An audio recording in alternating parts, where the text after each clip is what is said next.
안녕하세요. 요한복음 30번째 시간입니다. 오늘은 6장 60절에서 71절까지 말씀, 영생의 말씀 앞에 떠나는 자와 남는 자라는 제목으로 함께 말씀 나누겠습니다. 이 본문은 예수님께서 나는 하늘에서 내려온 생명의 떡이다 라는 말씀을 하신 후에 많은 제자들이 보인 반응을 기록하고 있습니다. 예수님의 말씀에 대한 반응에 대해서 사람들은 두 부류로 나뉩니다. 어떤 이는 등을 돌리고 떠납니다. 또 어떤 이는 끝까지 남아 예수님을 고백합니다. 오늘 말씀을 통해 우리는 참된 제자도란 무엇인지, 그리고 예수님을 따르는 것이 왜 이토록 힘들게 느껴지는지를 살펴보려고 합니다. 함께 말씀 보시겠습니다. 먼저 예수님의 제자들 중 많은 사람이 이렇게 말합니다. 이 말씀은 참 어렵구나. 누가 알아들을 수 있겠는가? 여기에서 어렵다라는 말은 단순히 이해하기 어렵다라는 뜻이 아닙니다. 네, 우리는 그렇게 생각할 때가 많죠. 그런 뜻이 아닙니다. 헬라어 원어를 보면 받아들이다, 순종할 의도로 듣다라는 뜻이 있습니다. 그러므로 이 말이 어떤 말이죠? 이들이 말한 어렵다라는 말은 지적으로 이해가 안 된다라는 것이 아니라 잘 무슨 말인지 들리지 않는다라는 것이 아니라 그 말을 받아들이고 싶지 않다. 마음에 거슬린다. 그냥 싫다. 거부감이 느껴진다라는 의미였습니다. 그러니까 예수님께서 하신 말씀이 그들에게 싫은 것이 되었다라는 겁니다.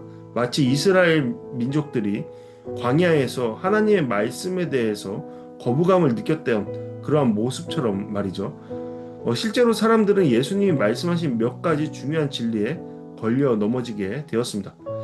예수님이 하늘에서 왔다는 사실, 예수님의 죽음이 우리의 영생과 연결된다는 사실, 그리고 예수님의 살과 피를 먹고 마셔야 한다. 그래야만 하나님의 나라에 갈 수 있고 하나님과의 깊은 관계 속에서 영원한 삶을 살아낼 수 있다라는 그런 말씀, 이것이 바로 당시 청중들에게 매우 불편하고 충격적인 가르침이 되었습니다. 많은 사람들이 종교적, 정치적 기대나 세속적인 이유, 물질주의적인 관점에서 예수님을 따랐는데 예수님의 말씀은 그들의 욕망과는 정반대였습니다. 그렇기 때문에 마음의 부담감과 거부감을 일으킨 것이었습니다. 이것은 지금의 때와 다르지 않죠. 많은 이들이 왜 예수님을 겉핥기식으로만 생각하고 있습니까? 왜 우리는 교회에 다닌다고 말하지만 세상 사람들과 별반 다르지 않는 모습을 취하고 있습니까? 그러면서 말씀도 보지 않고 말씀이 의미하는 바가 무엇인지도 생각하지 않고 하나님께서 원하시는 바가 무엇인지도 생각하려 들지 않고 살려 들지도 않습니다. 그죠? 대부분 그렇죠. 그저 기독교인이다라는 그러한 세상적인 어떤 명철만을 가지려 합니다. 그것이 많은 이들이 갖고 있는 그러한 마음이죠. 하지만 결국 그러한 마음들은 우리를 걸려 넘어지게 한다라는 겁니다. 왜 그렇죠? 주님은 사랑이시지만 냉정한 사랑을 하시는 분이시기 때문이죠. 예수님은 그들의 수군거림을 아셨습니다. 이는 광야에서 만나를 주셨음에도 불평하던 이스라엘 백성을 떠올리게 합니다. 지금 제자들이 보이는 태도는 과거 이스라엘 백성과 크게 다르지 않습니다. 우리의 태도와도 다르지 않습니다. 그들은 하나님의 은혜보다 자신들의 욕망과 기대에 따라 반응했던 것입니다. 우리는 어떠하죠? 예수님은 말씀하십니다. 생명을 주는 것은 영이고 육은 아무 소용이 없다. 내가 너희에게 이른 말은 영이요 생명이다. 여기에서 예수님은 중요한 영적 원리를 말씀하시죠. 인간의 이성과 육신적인 기대만으로는 결코 참 생명에 이를 수 없다라는 겁니다. 오직 성령을 통해서만 영적인 진리를 깨달을 수 있으며 예수님의 말씀 자체가 곧 생명이라는 겁니다. 이는 니고데모와의 대화를 떠올리게 하는 것이죠. 거듭남은 성령만으로만 가능하다라는 겁니다. 이어지는 64절과 65절 말씀에서 예수님은 너희 중에 믿지 않는 사람들이 있다라고 말씀하십니다. 속지 않으시죠? 겉모습에 속지 않으시는 분입니다. 예수님은 처음부터 누가 믿지 않고 누가 배신할지를 알고 계셨습니다. 우리의 마음의 중심을 아시는 분이시죠. 이 말씀은 우리에게 믿음의 본질을 보여주고 있는 것이죠. 믿음은 단순한 인간의 결단이나 노력으로 얻어지는 것이 아니라 하나님 아버지께서 허락하실 때 주어지는 은혜의 선물이라는 겁니다. 예. 이러한 은혜, 구원의 은혜에는 인간의 어떠한 주도권도 부여되지 않습니다. 예수님은 바로 이렇게 말씀하십니다. 아버지께서 허락해 주신 사람이 아니고는 아무도 내게로 올 수 없다. 우리는 어떤 사람인 것 같습니까? 예수님은 앞으로 다가올 배반과 십자가 사건을 이미 미리 알고 계셨습니다. 그러나 그 길을 피하지 않으시고 하나님께서 예정하신 구원의 길을 담대히 걸어가십니다. 이 모습에서 우리는 예수님의 순종과 하나님의 주권적 섭리를 함께 보게 되는 것이죠. 예, 우리의 은혜의 길은 무조건적인 하나님의 주권적인 섭리에 따라 이루어지는 겁니다.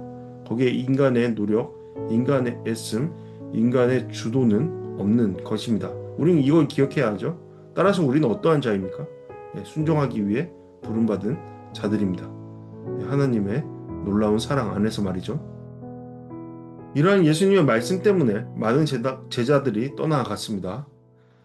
단순히 몇 명이 아니라 많은 이들이 더 이상 예수님과 함께 하지 않았습니다. 요한복음은 그들을, 떠난 자들을 제자들이라고 부르고 있죠. 하지만 그들은 더 이상 예수님을 따르지 않았습니다. 문자 그대로 하면 그들은 자신들이 뒤에 버려두었던 삶을 다시 돌아가 버린 것입니다. 다시 세상 속으로 간 것이죠. 왜요? 하나님의 말씀, 곧 예수님의 말씀이 거슬린다라는 이유에서요. 판단자는 그들 자신입니다. 여기서 이 주도권은 누구에게 있는 것이죠? 그들 자신들에게 있다라고 여기는 겁니다. 따라서 그들은 그 말이 들리지 않고 싫어서 그들 스스로의 삶으로 다시 돌아가 버린 겁니다. 결국 그들은 예수님이 자신들이 기대했던 메시아, 구원자가 아님을 깨닫고 예수님을 따르는 제자도 또한 포기해 버린 것입니다. 그때 예수님께서는 제자들에게 물으십니다. 12제자에게요. 너희도 떠나고 싶으냐? 예수님의 질문은 단순한 확인이 아닙니다. 제자들의 믿음을 다시금 점검하는 물음이었습니다. 이에 베드로가 제자들을 대표해서 대답하죠. 주여, 영생의 말씀이 주께 있는데 우리가 어디로 가겠습니까? 주는 하나님의 거룩하신 분이심을 우리가 믿고 또 압니다. 이 고백은 베드로의 단순한 감정적인 반응이 아니라 예수님이 누구신지에 대한 그의 신앙 고백이라고 볼 수 있습니다. 베드로는 예수님을 주님으로 그리고 하나님의 거룩하신 자로 인정하고 있습니다. 곧 퀴리오스, 나의 주님이시다 라고 고백하고 있는 것이죠. 그리고 영생의 말씀이 오직 예수님께 있음을 지금 고백하고 있는 겁니다. 곧 베드로는 비록 연약하지만, 비록 부족하지만 그럼에도 불구하고 하나님의 말씀을 듣는 자로 겸손히 자리하고 있는 겁니다. 그러나 예수님은 동시에 이렇게 말씀하십니다. 내가 너희 12를 택하지 않느냐? 그러나 너희 중 하나는 마귀다. 이 말씀은 가룟 유다를 가리킨 것이죠. 유다는 12제자 중 하나였지만 결국 예수님을 배반하게 될 사람이었습니다. 예수님은 제자들을 택하셨지만 그 안에 배반자도 있다는 사실을 알고 계셨습니다. 그러나 이것은 하나님의 선택이 실패로 돌아갔다라는 뜻이 아니죠. 하나님의 12제자를 향한 선택이 실패가 되었다라는 것은 완전하지 않았다라는 뜻이 아닙니다. 오히려 하나님의 구원의 계획 속에서 인간의 자유와 배반조차도 사용하시는 그러한 인격적인 하나님 되심을, 그러한 하나님의 섭리를 드러내는 장면이라고 볼 수 있는 겁니다. 바울이 로마서 말씀에서 말했듯이 하나님은 우리가 하나님을 배반할 선택까지도 자유를 주신다, 선사하신다라고 말하고 있는 것을 우리는 다시 한번 기억할 수 있습니다. 오늘 말씀은 우리에게도 중요한 도전을 주는 것이죠. 예수님의 말씀은 때로 우리에게 불편하고 우리의 기대와 맞지 않을 때도 많습니다. 그러나 진정한 제자는 그럼에도 불구하고 예수님께 남아 영생의 말씀이 주께 있습니다 라고 고백하는 사람입니다. 하나님의 말씀을 나의 생각과 판단에 한계 짓지 않고 하나님의 말씀을 듣는 자리에 있는 자이죠. 그러므로 우리는 생각할 수 있습니다. 나는 예수님을 따를 때 세속적 기대와 내 욕망 때문에 따라가고 있는 것은 아닌가? 예수님의 말씀이 내 삶의 기준과 맞지 않을 때 나는 떠나는 자인가 아니면 끝까지 남는 자인가? 오늘도 예수님께만 생명의 말씀이 있음을 고백하고 믿고 예수님께 나아가고 있는가? 요한복음 6장 마지막 부분은 제자도의 분수령을 보여주고 있죠. 많은 사람이 떠났지만 남은 자들은 새로운 공동체의 핵심이 되었고 그들의 고백 위에 교회가 세워지게 되었습니다. 오늘 우리도 영생의 말씀이 주께 있습니다라는 베드로의 고백을 붙들며 예수님을 따르는 참된 제자가 되어야 하겠습니다. 이 시간 다 같이 오늘 말씀을 통해 함께 묵상하고 적용하는 시간 갖겠습니다. 첫 번째로 예수님의 말씀은 때로 내 마음에 불편하게 다가옵니다. 내가 원하는 방식, 세속적인 기대와 충돌할 때가 많이 있죠. 나는 그럴 때 예수님의 말씀을 거부하고 등을 돌리는 자입니까? 아니면 그럼에도 불구하고 순종하며 주님의 뜻이 옳다라는 것을 믿고 진리라는 것을 믿고 순종하며 따르는 자입니까? 두 번째로 베드로는 영생의 말씀이 주께 있습니다 라고 고백합니다. 나에게도 고백이 있습니까? 내가 예수님을 따르는 이유가 단순한 유익 때문이 아니라 참 생명이 그분께 있기 때문입니까? 세 번째로 예수님은 제자들 가운데도 배반할 자가 있음을 아셨습니다. 그렇다면 나는 겉으로는 제자라 불리지만 마음으로는 여전히 세속적인 기대와 욕망을 따르는 사람은 아닌지 점검해 봐야 할 것이죠. 마지막으로 믿음은 하나님의 선물이며 성령의 은혜로만 붙들 수 있다라는 것을 우리는 말씀을 통해 알 수 있었죠.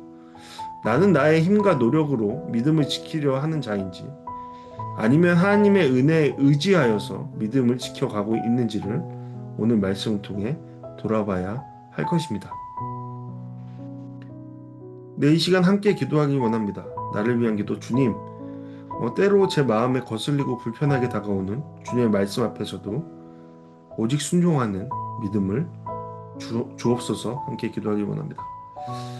두 번째로 교회를 위해 기도하기 원합니다. 주여, 우리 교회가 세상의 기대와 요구가 아니라 오직 주님의 말씀에 기초한 그것을 붙드는 공동체가 되게 해달라고 함께 기도하길 원합니다. 마지막으로 세 번째로 한 사람을 위한 기도하기 원합니다. 주님, 제 곁에 있는 한 영혼이 베드로처럼 영생의 말씀이 주께 있습니다라고 고백하는 믿음을 갖게 해달라고 함께 기도하기 원합니다. 네, 함께 기도하시겠습니다. 다음 시간에 또 뵙도록 하겠습니다.